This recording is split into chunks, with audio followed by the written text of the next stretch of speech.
the opposition 98 to the present. In order to create this central bank, certain obstacles had to be overcome. First, those opposed to a central bank would need to be removed, and secondly, the law would need to be changed, or simply appear to be changed. To deal with the troublesome individuals who opposed a central bank, the Jesuits spared no expense. They built a ship of death called the Titanic. The sinking of the Titanic was the design of the Jesuit order to get rid of the opposition to the creation of a central bank in the United States. And the men on the Titanic were opposed to a central bank. They had to die. Among those were John Jacob Astor, Isidor Straus, Benjamin Guggenheim, and a host of other millionaires who were opposed to a central bank in America. Therefore, they had to be taken out of the way. And they were on the Titanic. The company building the ship was owned by J.P. Morgan, who was himself an agent of the Rothschilds family, the Rothschilds being the bankers for the Pope and the Vatican. The main Jesuit targets were brought on board. The captain of the ship was Edward John Smith. It appears from his actions that Captain Smith was a Jesuit coadjutor, that is, a Jesuit who has taken the oath but does not wear the robes. A coadjutor blends into the scenery and never looks like a Jesuit priest. It is a veteran sea captain, Edward Smith, who orders the ship to travel through an 80-square-mile ice field at full speed on a moonless night. There had been over 8 telegrams warning the captain of the danger. He's warned 8 times, slow the ship down, slow the Titanic down, you're going too fast. Not once stopped. Knew there was an iceberg field up ahead, knew that he should have slowed down, but didn't.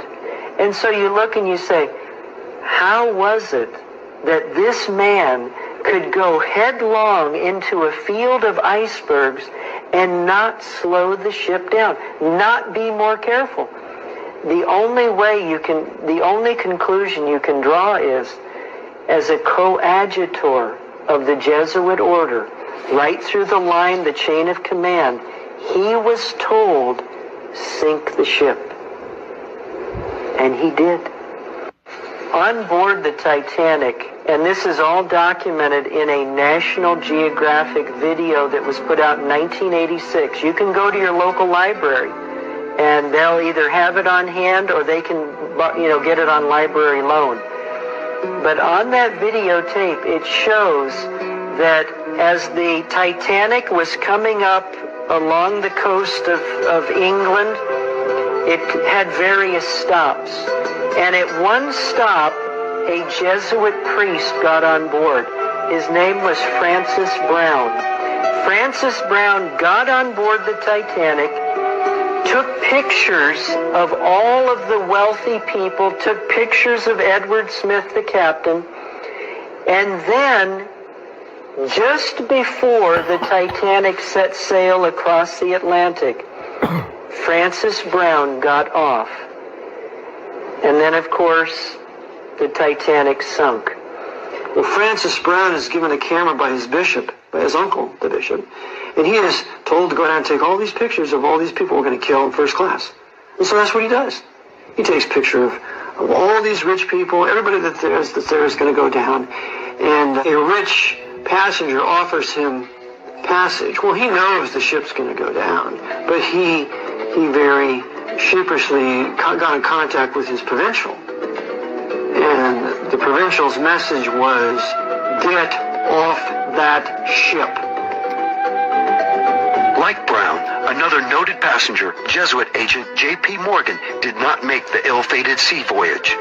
Even though booked on the ship for passage to America, Morgan also fortuitously canceled at the last minute. Of course, J.P. Morgan, he had his own suite reserved for him. And there were some 55 men who at the last minute canceled their reservations on the Titanic. J.P. Morgan was one of them. Said he was sick. Oh, by the way, and don't load any of my art treasures on the Titanic either. So he didn't have any of his art treasures on it either. Didn't lose any of that. How do we know there was foul play involved with the Titanic? iceberg was sighted, it was First Officer Murdoch who attempted to port around the deadly object. This was sound enough, but Murdoch also ordered the engines into reverse. Author Wynne Wade asked the obvious question. As long as Murdoch was trying to veer out of the iceberg's way, why had he jammed on the brakes, so to speak, by throwing the engines full speed astern? In point of fact, the 1910 edition of Knight's Modern Seamanship clearly contradicted Murdoch's decision. The instructions are clear. Avoid reversing the engines. Wade sums up the situation by saying, Murdoch had maneuvered in a manner more likely to cause collisions than to prevent them. As with many who investigated the Titanic disaster, author Wynne Wade was at a loss to explain Murdoch's actions in going against the book. But the captain and Murdoch's actions were not the only telltale signs of treachery on the night the Titanic sank. We see all sorts of anomalies in the Titanic. For example, when it was sinking, the emergency flares were to be red, so that ships in those lanes could see the Titanic was in trouble. Well, someone had taken away the red flares and replaced them with white flares, making it look like we were shooting off flares and having a party. And then the loading of the boats, we know that was a fraud. They didn't allow the lifeboats to be completely loaded. They were only half loaded, some 1/3 loaded, because the targets in the first class could not be allowed to board. And the Jesuits were not only the captain, but his officers, and there had been a strike in England at the time, and the men who were normally the ones who would man the ocean liners, they were replaced by Jesuit coadjutors ready to board because they were all under oath to die for the Black Pope if necessary, and so they did carry out the sinking of the Titanic. But how is it possible that men will commit suicide, as Captain Smith and some of his hand-picked crew obviously did? We have to understand that these men have died to their own self-will. And so they have completely been emptied of their own personalities, and upon the order of their commander will do exactly what they're told. There's no such thing as a disobedient Jesuit.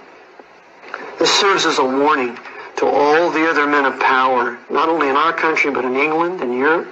You mess with us, and we're going to do to you what we did to all those people on Titanic, and we're going to thwart the investigation.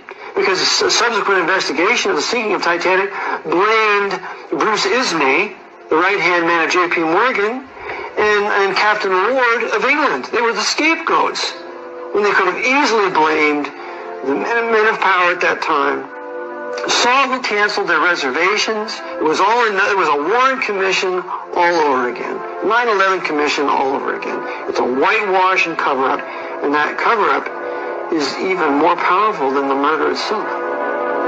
After many of the leading opponents to a central bank had been removed, the Jesuits moved to obtain passage of the 16th Amendment and the Federal Reserve Act, both in 1913. So they created the Federal Reserve Bank to finance their crusades. Without the Federal Reserve Bank, there's no war in Iraq.